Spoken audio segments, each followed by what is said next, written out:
चलिए, good morning सभी को, good morning, Radhe Radhe, Radhe Radhe, good morning सभी को, गुड मॉर्निंग। उम्मीद है आप सब लोग अच्छे होंगे, बेहतर होंगे, लाजवाब होंगे। कहते हैं। चलिए देखिए, पहला क्वेश्चन आपका दिया गया है।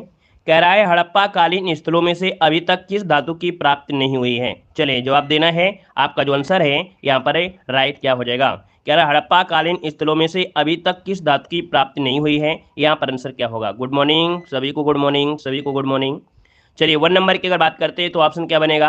आप कहेंगे सर 1 का ऑप्शन बनेगा ए नंबर लोहा, है ना। याद रखिएगा, जिसका भी ऑप्शन आ रहा है ए नंबर बिल्कुल राइट हो जाएगा कि भैया हड़प्पा जो संस्कृति थी ये कांस्य युगीन थी। कृषि कार्य हेतु कांसे के औजारों का प्रयोग होता था, जबकि सोना चांदी ये अफगानिस्तान से आते थे, है ना। लेकिन भैया ये जो लोहा है, लोहा की खोज आपकी नहीं हुई थी, प्राप्ति इस समय नहीं हुई थी। तो ऑप्शन आ गया है ए नंबर राइट हो जाएगा। नेक्स्ट क्वेश्चन को आते हैं। क्वेश्चन दिया गया है, कह रहे शिशुनाग वंश का वह शासक जिसके शासन काल में वैशाली में द्वितीय बौद्ध संगीत का आयोजन किया गया था। अच्छा क्वेश्चन दिया गया है और संभावित है कि यहाँ से क्वेश्चन आपको देखने को मिल भी सकता है।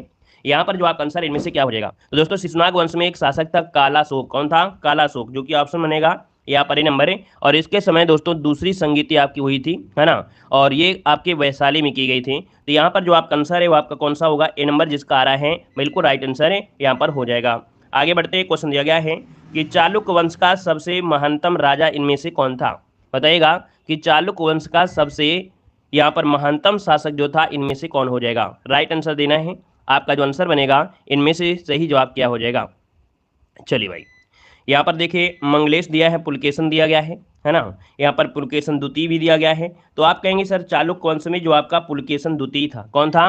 पुलकेशन द्वितीय था। दोस्तों याद रखिएगा, ये सबसे प्रसिद्ध आपका राजा था। और इसके विषय में ऐहोल अभिलेख में उसके समकालीन जो आपके रवि कीर्त थे उनसे जानकारी भी देखने को यहाँ पर मिलती है। तो ऑप्शन जो आपका बन जाएगा वो आपका डी नंबर है, यहाँ पर राइट हो जाएगा डी नंबर। ठीक है, चलिए आगे बढ़ते हैं। क्वेश्चन आपसे अगला पूछा गया है, कह रहा है गीत गोविंद के रचयिता कौन है। गीत गोविंद के रचयिता यहाँ पर कौन हो जाएंगे। गीत गोविंद के रचयिता पूछा गया है। तो आप कहेंगे गीत गोविंद के रचयिता हैं यहाँ पर दोस्तों ऑप्शन ए हो जाएगा जयदेव हो जाएंगे। कौन? जयदेव, है ना। ऑप्शन बनेगा आपका ए नंबर है। इन्होंने ये जो आपके थे संस्कृत भाषा के एक महाकवि रहे हैं, है ना। और बंगाल के शासक हैं लक्ष्मण सेन के दरबारी कवि भी रहे हैं। तो यहाँ पर जो आपका आंसर है वो आपका ए नंबर है, राइट हो जाएगा। यहाँ पर आगे बढ़ते क्वेश्चन आपसे दिया गया है कि दिल्ली के लाल किले का निर्माण किसने करवाया था। बताइएगा कि दिल्ली का जो लाल किला है कहाँ पर है, दिल्ली का लाल किला। और जब दिल्ली के लाल किले की बात करें तो आपको बताना है कि सर यहाँ पर जो ऑप्शन है बी नंबर है शाहजहां। ठीक है, शाहजहां ने दिल्ली में अपने नाम पर शाहजहानाबाद नगर की स्थापना भी की थी और अपनी राजधानी आगरा से दिल्ली स्थानांतरित भी किया था, है ना। और शाहजहानाबाद जो आपका है ये भवनों में लाल किला में सबसे ज़्यादा प्रमुख आपका आता है। आगे बढ़ते ही क्वेश्चन आपसे अगला पूछा गया है कि निम्न में से किस अखबार ने वर्नाक्यूलर प्रेस एक्ट 1878 का समर्थन किया था। दोस्तों यहाँ पर देखिए मतलब एक अखबार था जो कि 1878 में एक समर्थन किया था प्रेस एक्ट के तहत। ये आपका है पायनियर। क्या है? पायनियर अखबार था। यहाँ पर आंसर जो आपका है वो आपका ए नंबर है, इसका राइट हो जाएगा, जो कि ऑप्शन बनेगा आपका ए नंबर। यहाँ पर आगे बढ़ते क्वेश्चन आपसे दिया गया है कि आगरा में उच्च न्यायालय की स्थापना किसके कार्यकाल में हुई थी। बताना है कि आगरा में, है ना, आगरा में उच्च न्यायालय की स्थापना जो हुई वो किसके कार्यकाल में हुई। यहाँ पर ऑप्शन देना है आपका 7 का ऑप्शन में से राइट क्या हो जाएगा। और 7 की अगर बात कर लेते हैं तो दोस्तों ऑप्शन क्या बनेगा। आप कहेंगे 7 का ऑप्शन बनेगा यहाँ पर बी नंबर है, लॉर्ड एल्गिन। कौन है? लॉर्ड एल्गिन के समय आपका हुआ था। इसका जो ऑप्शन बनेगा 7 नंबर में, सॉरी लॉरेंस होंगे, क्योंकि लॉरेंस स्थापना कब हुई थी? 1866 में हुई थी। और 1866 में हुई थी तो भैया देखा जाए 1869, है ना, 1869 में इसे आगरा से इलाहाबाद स्थानांतरित किया गया था। तो इसका मतलब आपका ये लॉरेंस आएंगे। ठीक है, देखो अगर आपको डेट याद है तो गलत हो ही नहीं सकता है। ठीक है, अंग्रेजों में से अगर डेट याद है तो कन्फ्यूज आपका हो ही नहीं सकता, आंसर आपको पक्का आएगा, है ना। यहाँ पर याद रखिए ईस्वी के हिसाब से आप देखेंगे तुरंत आपका आंसर यहाँ पर हो जाएगा, ये है आपके लॉरेंस हो जाएगा। ऑप्शन बनेगा आपका ए नंबर। ठीक है, आगे बढ़िए। क्वेश्चन आपसे अगला पूछा गया है, कह रहा है 1857 की क्रांति के किस क्रांतिकारी का नाम रामचंद्र पांडुरंग था। यहाँ पर देखिए क्वेश्चन आपने हमेशा पढ़ा भी होगा। रामचंद्र पांडुरंग जो कि आपका नाम किसका था, तो आप कहेंगे सर तात्या टोपे का था। ऑप्शन बनेगा आपका ये नंबर, तात्या टोपे, जिसका भी आ रहा है बिल्कुल राइट हो जाएगा। और आपके अंग्रेजों ने क्या किया था कि 1859 में शिवपुरी में अंग्रेजों द्वारा इन्हें फांसी यहाँ पर दे दी गई थी। यहाँ पर आगे बढ़ते क्वेश्चन दिया गया है कि स्वदेशी आंदोलन का विचार सर्वप्रथम किसके पत्र में मिलता है। स्वदेशी आंदोलन का जो विचार है वो सर्वप्रथम किसके पत्र में मिलता है। तो दोस्तों यहाँ पर देखिए 9 का ऑप्शन देना है और 9 का ऑप्शन डी हो जाएगा। याद रखिएगा कृष्ण कुमार मित्र। क्या? कृष्ण कुमार मित्र के पत्र में संजीवनी में प्रस्तुत किया गया था, जो कि ऑप्शन बनेगा यहाँ पर आपका, जिसका भी RID नंबर है यहाँ पर राइट हो जाएगा। यहाँ पर अगला क्वेश्चन है, निम्न में से कौन से शीतोष्ण घास के मैदान यूरेशिया में पाए जाते हैं? शीतोष्ण घास के मैदान यूरेशिया में पाए जाते हैं। यहाँ पर 11 का ऑप्शन क्या हो जाएगा? देखिए 11 की अगर बात कर लेते हैं तो ऑप्शन क्या हो जाएगा? C number. याद रखिएगा, ये है आपके स्टेपीज घास के मैदान हैं, जो कि आपके यूरेशिया में पाए जाते हैं। यूरेशिया जो कि आप देख सकते हैं एशिया और यूरोप के मध्य का भाग होता है ना। ये आपका स्टेपीज घास के मैदान है। ऑप्शन आपका सी नंबर है, राइट हो जाएगा। अगर हम आपसे पूछें कि भैया डाउन्स जो आपके हैं, डाउन्स घास के मैदान ये कहाँ मिलते हैं? चलिए बताइएगा, यहाँ पर बताना है। डाउन्स ये आपको मिलेंगे कहाँ पर? आपके ऑस्ट्रेलिया में, ठीक है। वेल्ड घास के मैदान आपके दक्षिण अफ्रीका मिलते हैं। पंपास घास के मैदान आपके अर्जेंटीना में मिलते हैं। यहाँ पर आगे बढ़ते क्वेश्चन दिया गया है, इनमें से कौन सा देश भारत के साथ सबसे लंबी सीमा जो कि स्थलीय सीमा आपको बनाता है? स्थलीय सीमा अगर बनाता है तो आपका जवाब इनमें से क्या हो जाएगा? जब स्थलीय पूछा गया है तो स्थलीय आपको बताना है, ठीक है। जब स्थलीय पूछा जाए तब आपको स्थलीय बताना है। और यहाँ पर देखा जाए स्थलीय सीमा में तो जवाब सबका सही है। यहाँ पर बांग्लादेश आपका आंसर है, यहाँ पर राइट हो जाएगा, बांग्लादेश इसका आंसर हो जाएगा, ठीक है ना। यहाँ पर अगर पूछे आपसे दूसरे नंबर पे तो आप क्या जवाब देंगे? अगर आपसे तीसरा पूछ ले तो क्या जवाब दे, चौथा पूछ ले तो क्या जवाब देंगे? तो हमने बताया था बचपन का सपना MBA, ठीक है। बचपन का सपना जो आपका है MBA है। ये क्रम आप लोगों को याद रख लेना है, यही क्रम से आप पढ़िएगा, आपको पूरा क्रम आपका बिल्कुल सही दिया गया है, सटीक आंसर आपका है। अगला क्वेश्चन दिया गया है, निम्न में से कौन चीन का समवर्ती देश आपका नहीं है? बताइएगा, जवाब क्या हो जाएगा? चलिए खुश रहिए। यहाँ पर देखो दिया गया है कि चीन का समवर्ती देश नहीं है। अब आप देख लीजिए कि चीन के समीप आपका कौन सा देश नहीं आता है?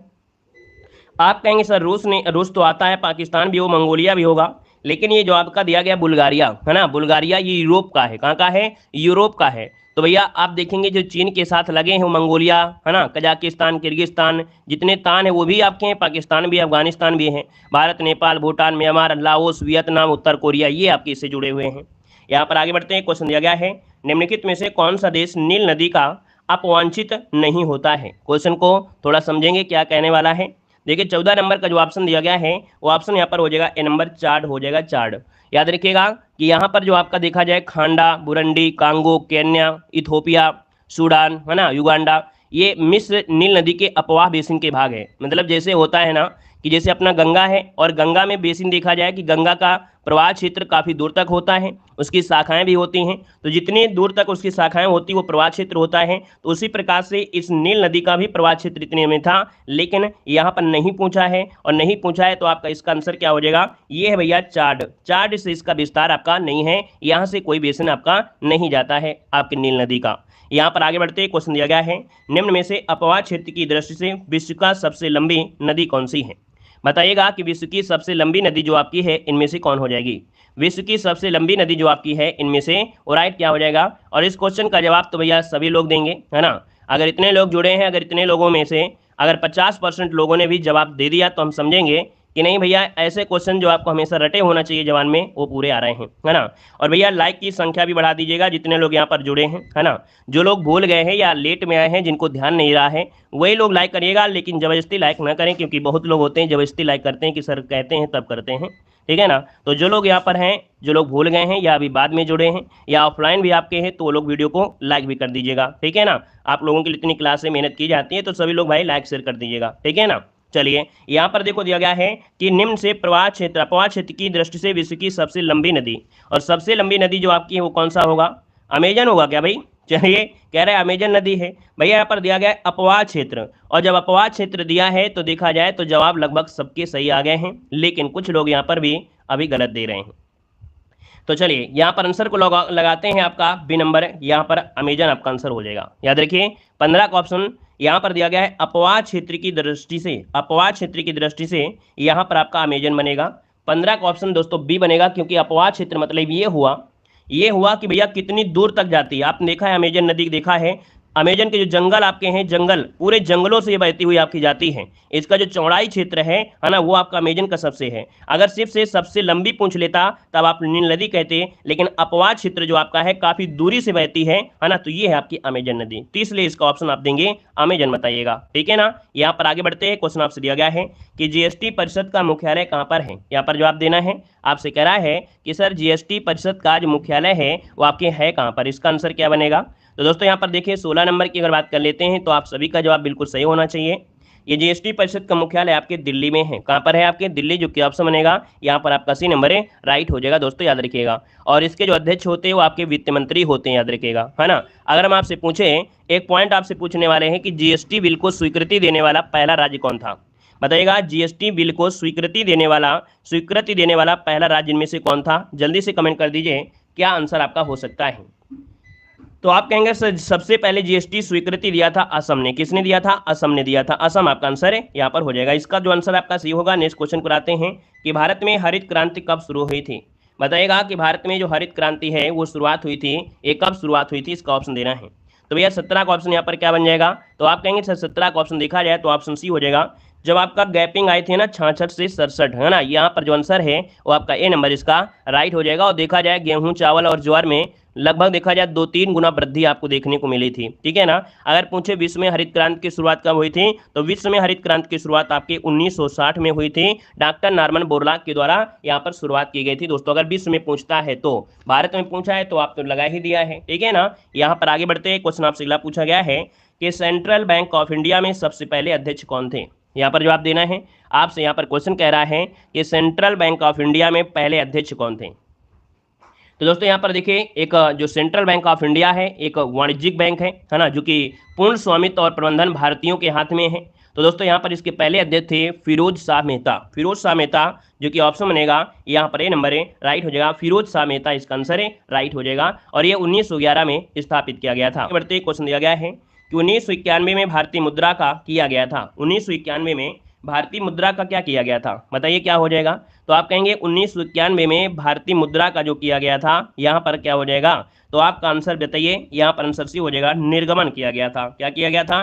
निर्गमन बोलेंगे, निर्गमन, ठीक है ना। यहाँ पर देखा जाए जो भारतीय मुद्रा है 2 और 4 का अवमूल्यन किया गया था। इनमें से देश में विदेशी मुद्रा में आगमन में वृद्धि हो गई थी। तो इस कारण से ऑप्शन यहाँ पर हो जाएगा क्या? यहाँ पर सी नंबर है, राइट हो जाएगा, ठीक है ना। जब हमारे देश की मुद्रा विदेशों में जाती है तो वह मुद्रा निर्गमन होती है, ठीक है, समझ रहे हैं। जब अपने देश की मुद्रा विदेशों में जाती है तो वह मुद्रा क्या होती है? निर्गमन कहलाती है, याद रखिएगा। आगे बढ़िए, क्वेश्चन आपसे अगला पूछा गया है। यहाँ पर देखो दिया गया है सूची फर्स्ट को सूची सेकंड से क्या करना है, यहाँ पर सुमेलित करना है। अब आप देख सकते हैं कि जो राज्य के नीति निर्देशक सिद्धांत हैं ये आयरलैंड से हैं। इसका आपका 2 बन जाएगा, है ना। इसका क्या बनेगा? यहाँ पर 2 बन जाएगा। अगर मूल अधिकार पूछे कि मूल अधिकार कहाँ से, आप कहेंगे संयुक्त राज्य अमेरिका से हैं। तो अमेरिका जो आपका है वो आपका 4 में हो जाएगा। समवर्ती सूची आपके ऑस्ट्रेलिया से ली गई है, तो यहाँ पर ऑस्ट्रेलिया यहाँ पर 3 हो जाएगा। और भारत राज्यों का संघ है तथा संघ में अधिक सशक्त निहित है, ये जो आपका है ये कहाँ से है? तो भैया आप कहेंगे जो बचा हुआ है यहाँ पर कौन सा? 1 नंबर कनाडा, ये आपका आंसर आपका हो जाएगा। कुल मिला के देखा जाए तो यहाँ पर आपका 2, 4, 3, 1, देखिए कोई ना कोई ऑप्शन मिल जाएगा। यहाँ पर 2, 4, 3, 1 देखिए ऑप्शन मिल गया है आपका, डी नंबर है यहाँ पर राइट हो गया है, ठीक है ना। यहाँ पर आगे बढ़ते हैं, क्वेश्चन दिया गया है कि भारत के संदर्भ में निम्न में से कौन पंथ निरपेक्ष शब्द का सही भाव व्यक्त करता है? मतलब जो पंथ निरपेक्ष शब्द आपने पढ़ा होगा, ये पंथ निरपेक्ष जो शब्द है ये मतलब इसका अर्थ है होता क्या है? तो दोस्तों यहाँ पर देखिए 22 नंबर का जो ऑप्शन है यहाँ पर डी हो जाएगा कि भारत में राज्य का कोई धर्म नहीं है। भारत में राज्य का कोई धर्म नहीं है कि नहीं सिर्फ हिंदू हिंदू रहेंगे। भैया राज्यों में देखिए हिंदू भी है, मुस्लिम है, ईसाई भी हैं, पारसी भी हैं, सब लोग हैं। तो यहाँ पर आंसर आपका बनेगा डी नंबर हो जाएगा। अपने अनुसार अपने मन से आप लोग धर्म अपना सकते हैं। यहाँ पर दिया गया है कि मूल अधिकारों से संबंधित विवाद निम्नलिखित में से कौन सा है? देखिए मूल अधिकारों से संबंधित एक विवाद आया था और ये विवाद जो आपका है इनमें से ए नंबर है। याद रखिए गोलकनाथ बनाम पंजाब राज्य, जो कि आपका 1967 में। जो लोग यूपीएसआई की तैयारी करते हैं उनको ये सब चीज़ें याद हैं, क्योंकि यूपीएसआई में ऐसे क्वेश्चन बहुत पूछे जाते हैं, है ना। ये जो आपके बनाम पंजाब, बनाम केरला, बनाम तमिलनाडु, कौन सा विवाद किससे जुड़ा है, वहाँ पर ये ढेरों क्वेश्चन आते हैं, ठीक है ना। यहाँ पर आगे बढ़ते क्वेश्चन दिया गया है कि लोकसभा की कार्यवाही आयोजित करने के लिए अपेक्षित गणपूर्ति या कोरम कितनी होती है? हमने आपको बताया था कि भैया लोकसभा तभी काम की जाएगी जब उनमें से सदस्यों की संख्या कितनी होगी। तो यहाँ पर दोस्तों सदस्यों की संख्या 1/10 होना अनिवार्य है।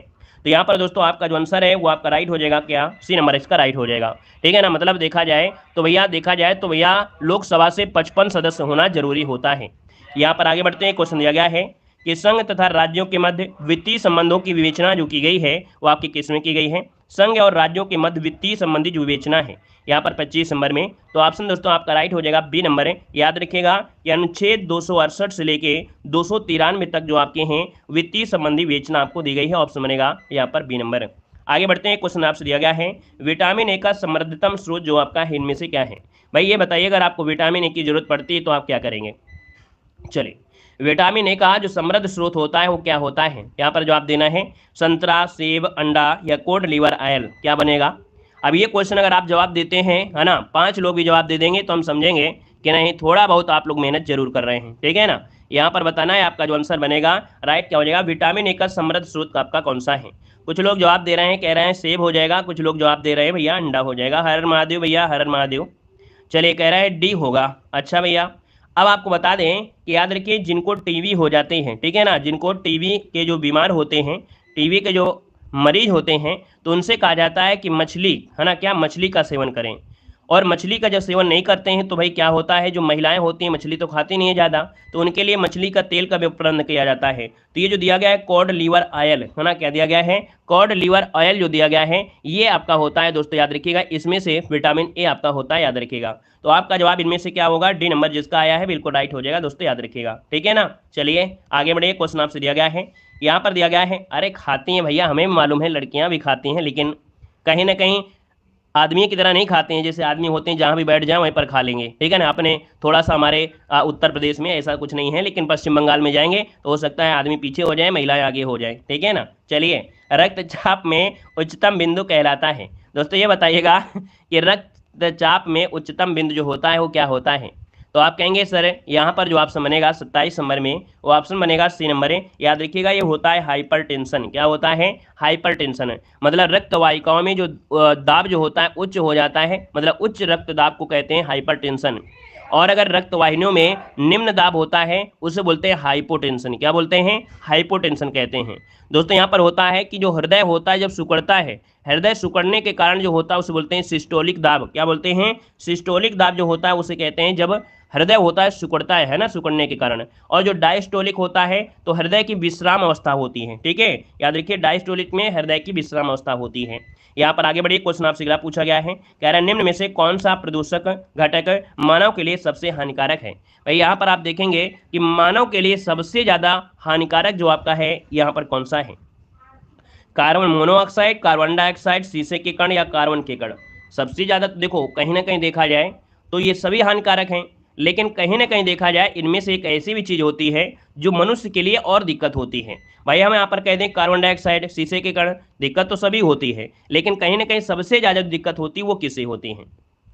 चलिए, तो दोस्तों ये होता है कार्बन मोनोऑक्साइड। इसको ऑप्शन ए बनाएंगे कि कार्बन मोनोऑक्साइड सबसे हानिकारक होता है। क्यों होता है, क्योंकि जैसे मान लीजिए अगर आप कमरे में हैं और कमरे में अगर कार्बन मोनोऑक्साइड है, अर्थात जैसे लकड़ी जल रही है ना, उसका धुआं आ रहा है, आपके बॉडी के अंदर जा रहा है, रक्त से मिल रहा है, तो उससे क्या होता है, रक्त में ऑक्सीजन के साथ घुल जाती है ना, ऑक्सीजन की कमी को कम कर देती है, जिससे क्या होता है, मानव की मृत्यु हो जाती है। तो यहाँ पर आंसर आपका जो बनेगा वो आपका ए नंबर इसका राइट हो जाएगा दोस्तों, याद रखिएगा, ठीक है ना। यहाँ पर आगे बढ़ते हैं, क्वेश्चन दिया गया है कि संहति और ऊर्जा के बीच किसने संबंध स्थापित किया था। यहाँ पर जो आपका आंसर दिया गया है वो राइट इनमें से यहाँ पर आंसर है राइट क्या हो जाएगा, इसका जवाब देना है। 29 नंबर आपसे कह रहा है सर संहति और ऊर्जा के बीच किसने संबंध स्थापित किया।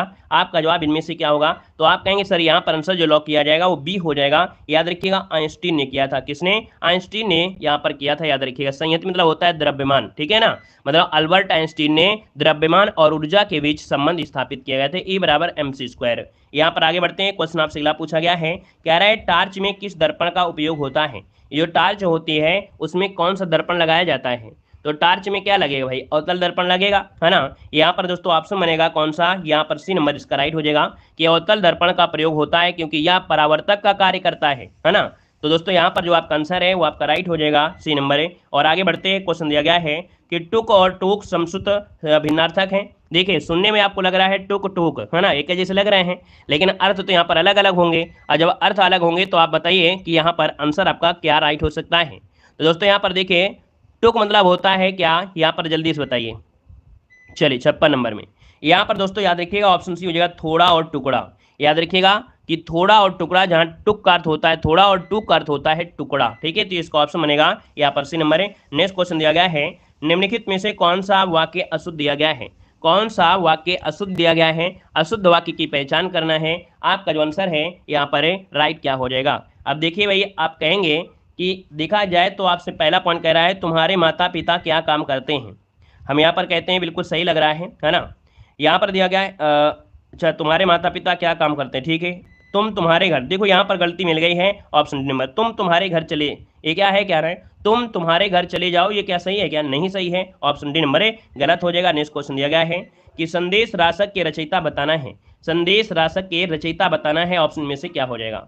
चलिए जवाब देना है, और भाई वीडियो को भी लाइक करिएगा जितने लोग यहाँ पर जुड़े हैं क्लास में, ठीक है ना। यहाँ पर अभी तक भैया आप लोगों ने सपोर्ट नहीं किया है तो सभी लोग वीडियो को लाइक करेगा, ठीक है। जितने भी साथी यहाँ पर जुड़े हैं, है ना, तो सभी लोग लाइक करेंगे, ऑफलाइन जुड़े हैं ऑफलाइन, ठीक है, ऑनलाइन है तो ऑनलाइन, सभी लोग भाई वीडियो में लाइक करिएगा। जो लोग देख लीजिएगा लाइक की संख्या नहीं है आपने लोग किया है तो लाइक की संख्या भाई बढ़ाइए, ठीक है। आनंद तभी आएगा, थोड़ा सा हलचल होना चाहिए क्लास में। संदेश राशक के रचयिता पूछा गया है, ये है अब्दुल रहमान। कौन, यहाँ पर दोस्तों देखा जाए 58 नंबर में तो ऑप्शन बी आ रहा है, अब्दुल रहमान आपका आंसर है, यहाँ पर राइट हो जाएगा, अब्दुल रहमान हो जाएगा। यहाँ पर आगे बढ़ते हैं, क्वेश्चन आपसे दिया गया है, निम्न में से कौन सा उच्छावास का संविच्छेद है। उच्छावास का संविच्छेद पूछा गया 59 में। अब आप कहिए कि उच्छावास, तो यहाँ पर आंसर आपका 59 में क्या हो जाएगा, तो उत्तधन श्वास हो जाएगा, उत्तधन श्वास जो कि ऑप्शन है यहाँ पर डी नंबर, और ये क्या है आपका व्यंजन संधि हो जाएगी। यहाँ पर आगे बढ़ते हैं, क्वेश्चन दिया गया है, आंखों में गणना इस मुहावरे का अर्थ बताना है, आंखों में गणना इस मुहावरे का अर्थ यहाँ पर बताना है।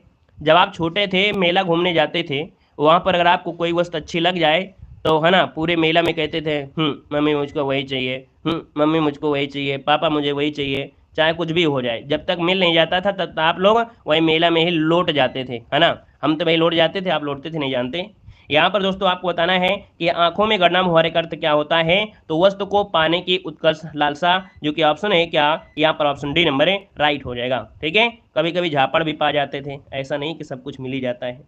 कह रहे शतरंज की ब्रांड मास्टर, शतरंज की ग्रांड मास्टर बनने वाली पहली महिला, यहाँ पर बताना है, यहाँ पर ग्रांड बताना है, शतरंज की ग्रांड मास्टर होने वाली पहली भारतीय महिला यहाँ पर कौन है। यहाँ पर जवाब देना है, आपका जो आंसर है यहाँ पर है राइट क्या हो जाएगा साथियों। चलिए जल्दी से बताना है आपका जो आंसर है इनमें से राइट क्या हो जाएगा।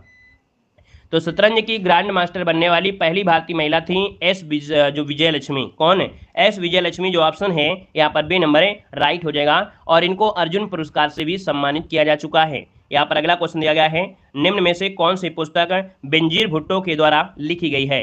बेनजीर भुट्टो के द्वारा लिखी गई है, ये आपकी पुस्तक है दोस्तों, काफी अच्छी पुस्तक है, डाटर ऑफ द ईट, है ना, east, daughter of the east, जो कि ऑप्शन बनेगा यहाँ पर आपका ये नंबर है, राइट हो जाएगा। बेनजीर भुट्टो के द्वारा ये आपकी लिखी गई है। बेनजीर भुट्टो कौन है, तो बताइएगा, यहाँ पर बताइएगा बेनजीर भुट्टो हैं कौन या हैं कौन, जल्दी से बताइए। बेनजीर भुट्टो हैं कहाँ से, ये जल्दी सबसे पहले बताइए, जल्दी से बताना है आपका आंसर क्या होगा भाई। बेनजीर भुट्टो हैं कौन, डॉक्टर है क्या, अच्छा ये हैं कहाँ से, ये बन रहे हैं, ये पाकिस्तान के हैं, कहाँ के हैं, चलिए पाकिस्तान। अच्छा ये बताइएगा कि बेनजीर भुट्टो, ये जो आपके हैं बेनजीर भुट्टो, ये मेल हैं या फीमेल हैं, ये बताइए। बेनजीर भुट्टो जो आपके हैं ये मेल है या फीमेल है, ये बता दीजिए जल्दी से। इतना बता दीजिए तो हम समझ जाएंगे कि आप छोटी छोटी चीज़ों को भी यहाँ पर ध्यान देते हैं। बेनजीर भुट्टो जो आपके मेल हैं या फीमेल हैं, चलिए नल्ला पाकिस्तान, चलिए कुछ लोग कह रहे हैं मेल है, कुछ लोग कह रहे हैं फीमेल है, ठीक है। तो चलिए जिन लोगों ने मेल दिया है उनका जवाब यहाँ पर गलत है, क्योंकि ये आपकी फीमेल है, याद रखिएगा। जो आपके बेनजीर भुट्टो हैं पाकिस्तान की प्रथम महिला प्रधानमंत्री थी, ठीक है ना, याद रखिएगा। बेनजीर भुट्टो जो आपके हैं ये पाकिस्तान की प्रथम महिला प्रधानमंत्री थी, याद रखिएगा, ठीक है ना, गलती अब मत करिएगा। चलिए आगे बढ़िए, क्वेश्चन दिया गया है, कह रहा है गोकुल पुरस्कार जो संबंधित है किससे संबंधित है।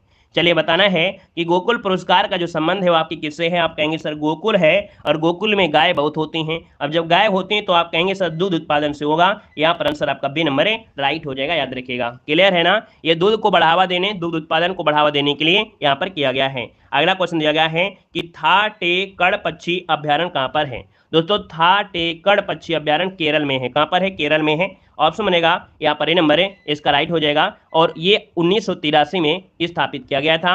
यहाँ पर आगे बढ़ते हैं, क्वेश्चन आपसे अगला पूछा गया है कि कृषि क्षेत्र में उत्पन्न होने वाली ग्रीन हाउस गैस कौन सी है। भैया कृषि क्षेत्र में उत्पन्न होने वाली जो आपकी ग्रीन हाउस गैस है वो आपकी कौन सी है। चलिए यहाँ पर जवाब देना है, आपका जो आंसर है इनमें से क्या हो जाएगा। तो भैया ये नाइट्रस ऑक्साइड है ना। और नाइट्रस ऑक्साइड जो कि ग्रीन हाउस गैस भी होती है, यहाँ पर ग्रीन हाउस गैस आपसे पूछ भी लिया गया है। तो आपका आंसर है यहाँ पर आपका हो जाएगा सी नंबर, क्योंकि भैया भूमि से नाइट्रोजन गैस निकलती है और ऑक्सीजन से क्रिया करती है, तब नाइट्रस ऑक्साइड का निर्माण कर लेती है। यहाँ पर आगे बढ़ते क्वेश्चन दिया गया है कि ग्रीस की मुद्रा क्या है। ग्रीस की मुद्रा क्या है। आप कहेंगे सर ग्रीस की मुद्रा, जो ग्रीस है उसे यूनान भी कहते थे, है ना, यूनान के नाम से जानते हैं। तो इसके दोस्तों राजधानी एथेंस क्या है, एथेंस, जो कि यहाँ पर आंसर कोई है कि ऑप्शन में हमें तो कोई ऑप्शन दिख ही नहीं रहा है, और जब दिख नहीं रहा है तो ग्रीस की मुद्रा आपका बताइए क्या हो। अच्छा, क्योंकि राजधानी हम बोले हैं ना कि ग्रीस अर्थात एथेंस, जो यूनान है उसकी राजधानी क्या थी, एथेंस है, लेकिन ये आपका है आपकी यूरोप में, और यूरोप में चलती है यूरो चलता है, क्या चलता है, यूरो चलता है। तो आपका आंसर यहाँ पर हो जाएगा ए नंबर, क्योंकि मुद्रा पूछा गया है। ठीक है, आगे बढ़िए, क्वेश्चन दिया गया है यूनेस्को की स्थापना कब की गई थी। यूनेस्को की स्थापना कब की गई थी। तो दोस्तों आपका जो आंसर होगा वो राइट हो जाएगा 16 नवंबर। 16 नवंबर 1945 की स्थापना यूनेस्को की गई थी। यूनेस्को का उद्देश्य होता है कि विश्व भर में शांति के लिए, है ना, शिक्षा, विज्ञान, संस्कृत के क्षेत्र में योगदान देने के लिए। बड़ी क्वेश्चन आपसे दिया गया है कि प्रवासी भारतीय दिवस कब मनाया जाता है। प्रवासी भारतीय दिवस कब मनाते हैं दोस्तों, ऑप्शन को लॉक किया जाए। आपका जो आंसर है आपका क्या हो जाएगा। तो आप कहेंगे सर प्रवासी भारतीय दिवस मनाते हैं 9 जनवरी। कहां पर है, ये है ऑप्शन आपका बी नंबर। अगर आपसे पूछे 4 जनवरी को क्या मनाते हैं, तो 4 जनवरी को मनाते हैं लुईस ब्रेल दिवस। लुईस ब्रेल दिवस है, मतलब जो लोग अंधे होते हैं उनको पढ़ने लिखने की जो लिपि दिया है, प्रदान किया है, लुईस ब्रेल ने दिया था, इसलिए लुईस ब्रेल दिवस 4 जनवरी को मनाते हैं। अगर पूछे 10 जनवरी को क्या मनाते हैं, तो आप कहेंगे कि विश्व हिंदी दिवस। क्या, विश्व हिंदी दिवस, हिंदी दिवस नहीं बोल रहे हैं, विश्व हिंदी दिवस मनाते हैं आपके 10 जनवरी को। और 15 मई को मनाते हैं विश्व परिवार दिवस। विश्व परिवार दिवस। यहाँ पर आगे बढ़ते हैं, क्वेश्चन दिया गया है कि भारतीय कला का स्वर्णिम युग किसे कहा जाता है। भारतीय कला का स्वर्णिम युग जो कहा जाता है वो किसे कहा जाता है। तो भारतीय कला दोस्तों याद रखिए जो आपका गुप्त काल था, है ना, ये जो आपका है नंबर है, गुप्त काल जो है इसे भारतीय कला का स्वर्णिम युग कहा गया है, याद रखिएगा। क्योंकि गुप्त काल में अजंता की गुफाएं, एलोरा की गुफाएं, है ना, नासिक की गुफाएं, ये सब आपकी इसी संबंधित है गुप्त काल से। अगला क्वेश्चन लाजवाब क्वेश्चन है, कह रहा है पंडित शिव कुमार शर्मा किसके वादक हैं। पंडित शिव कुमार शर्मा किसके वादक हैं, यहाँ पर आंसर लॉक करना है। तो भैया देखा जाए पंडित शिव कुमार शर्मा ये आपके संगीत नाटक अकेडमी पुरस्कार से भी सम्मानित किया जा चुका है ना। और ये जो आपके हैं संतूर वादक हैं, संतूर वादक जो ऑप्शन है यहाँ पर आपका बी नंबर है, राइट हो जाएगा। यहाँ पर आगे बढ़े क्वेश्चन हैं। हाँ, अगला पॉइंट जो आपका है वो थोड़ा आपको आपके है समझने वाला है, सुनने वाला है। अब आपको क्या करना है कि जितने लोग यहाँ पर जुड़े हैं, है ना, सभी लोग वीडियो को लाइक करें। हम यहाँ पर क्या है कि कुछ चीज़ें हैं जो आपकी एग्जाम में बार बार रिपीट होती हैं, है ना। तो जिन लोगों ने अभी तक लाइक नहीं किया है वीडियो को देख लीजिएगा, आप लोग लाइक करिए और सुनिए, क्योंकि अब सुनने का समय आ गया है। हम बोलेंगे और आप सुनेंगे, बस आपको अपने अंगूठे का प्रयोग नहीं करना है, आपके अंगूठे थक गए होंगे। ठीक है, तो चलिए देखिए प्रमुख रेखाओं में देखिए रेड क्लिफ रेखा। आप जानते हैं कि जो रेड क्लिफ रेखा है ये भारत और पाकिस्तान को अलग करती है। इस रेखा का निर्धारण सर सैरियल रेडक्लिफ द्वारा 1947 में किया गया था। कब, 1947 में किया गया था। अगला दोस्तों यह गया मैक-मोहर रेखा। मैक-मोहर रेखा ये भारत और चीन के को अलग करती है। क्या, भारत और चीन को अलग करती है। इस रेखा का निर्धारण सर हेनरी मैक-मोहन के द्वारा 1914 में किया गया था। कब, 1914 में किया गया था। अगला आपसे यहाँ पर दिया गया है डूरंड रेखा। तो डूरंड रेखा वर्तमान में, याद रखिएगा, वर्तमान में जो डूरंड रेखा है वो आपके किसके बीच है, तो आपके पाकिस्तान और अफगानिस्तान के बीच आपका है, याद रखिएगा। और इसका निर्धारण सर हेनरी के द्वारा 1986 में किया गया था, याद रखिएगा। भारत के साथ सबसे लंबी सीमा आपका ये बनाता था। अगला है शून्य रेखा। देखो हमने आपको बताया था भैया जो शून्य रेखा है ये भारत बांग्लादेश में, जो आपका बांग्लादेश और त्रिपुरा है इनके बीच शून्य रेखा बनाते हैं, याद रखिएगा। मॉडल पेपर में क्वेश्चन मिला भी था। यहाँ पर आगे बढ़ते हैं पाक जल संधि। दोस्तों पाक जल संधि की अगर बात करते हैं तो बंगाल की खाड़ी को पाक की खाड़ी से क्या करता है, जोड़ता है, क्योंकि खाड़ी की बात हो रही है। ये भैया आपका है पाक की खाड़ी, यह है मन्नार की खाड़ी, इसको जोड़ने का कार्य करता है ना। तो दोस्तों यहाँ पर देख सकते हैं, और अलग किसको कर रहा है, श्रीलंका और भारत को। तो ये जो आपकी पाक जल संधि है वो दोस्तों याद रखिएगा कि भारत और श्रीलंका के बीच आपका है। देखा जाए तो भारत के तमिलनाडु राज्य और श्रीलंका के जाफना द्वीप को अलग करती है, याद रखिएगा। ठीक है, श्रीलंका में जो जाफना द्वीप है ना, और भारत में जो तमिलनाडु राज्य है इनकी सीमा को अलग करती है। अब आते हैं दोस्तों कुछ और भी आपके हैं, जैसे मैक-मोहन रेखा भारत चीन के बीच, है ना, मोहन आई चीन, क्या, मोहन आई चीन, ये ट्रिक से रख सकते हैं। रेड क्लिफ रेखा ये आपका भारत और पाकिस्तान, रेड बीपी, ठीक है ना। यहाँ पर डूरंड रेखा ये आपको क्या कर लेना है, आपके पाकिस्तान और अफगानिस्तान हो जाएगा। शून्य रेखा सुनो बीबी, यहाँ पर भारत और बांग्लादेश हो जाएगा। और अगला दिया गया है पाक जल संधि भारत और श्रीलंका के बीच है। मन्नार की खाड़ी तमिलनाडु और श्रीलंका के बीच है। दक्कन पास आपका है, दक्कन पास होता है दक्षिणी अंडमान और लघु अंडमान के बीच आपका है। ग्रेट चैनल सुमात्रा और निकोबार द्वीप के बीच में पड़ता है। अब यहाँ पर दोस्तों देखिएगा कि जो आपके 8 डिग्री चैनल है ना, मामी मामी मतलब होता है मालदीव और मिनिकॉय, इनके बीच आपका है जो आपका 8 डिग्री चैनल है। 9 डिग्री चैनल आपका लक्ष्मी अर्थात लक्षद्वीप और मिनिकॉय को अलग करता है, अर्थात यहाँ पर 9 डिग्री। 10 डिग्री जो आपका होता है आन मतलब होता है अंडमान और निकोबार के बीच है, यहाँ पर 10 डिग्री चैनल है। अगर हम आपसे पूछे भैया अंतर्राष्ट्रीय रेखाएं भी पूछ लेता है, तो देखो यहाँ पर अंतर्राष्ट्रीय रेखाओं में यहाँ पर हिंडनबर्ग रेखा, हिंडन वाले को आपको रटना है कि हिंद जपो। क्या हिंद जपो ये ट्रिक है कि जर्मनी और पोलैंड के बीच आपकी हिंडनबर्ग रेखा जाती है। मैन रहीम रेखा दोस्तों, रहीम फिर रूस गया, रहीम फिर रूस गया मतलब फिनलैंड और रूस के बीच आपकी मैन रहीम है। मैग्नी नॉट रेखा आपकी मैगी नॉट फ्रांस जा रहा है, मतलब फ्रांस और जर्मनी के बीच है। 17वें नंबर की जो आपकी समानांतर रेखा है उत्तरी वियतनाम और दक्षिणी वियतनाम को अलग करती है। 24वीं आपकी भारत जो कि आपका कच्छ है और पाकिस्तान के बीच आपका है। 38वीं आपकी उत्तर कोरिया और दक्षिण कोरिया है। 49वीं जो आपकी है वो संयुक्त राज्य अमेरिका और कनाडा की सीमा क्या करता है, यहाँ पर मिलान करता है ना। ये भी पॉइंट आपसे पूछे जाते हैं। और अगला आपका दिया गया है भारत की प्रमुख झीलें। तो हम लोगों ने यहाँ पर जितनी भी अंतर्राष्ट्रीय सीमा थी उसको हमने पढ़ा है ना बेहतर तरीके से। और दोस्तों यहाँ पर कल की क्लास में जो आपके बचे हुए पॉइंट आपके कल की क्लास मिलेंगे, ठीक है। चलिए धन्यवाद सभी को, जय हिंद, वंदे मातरम।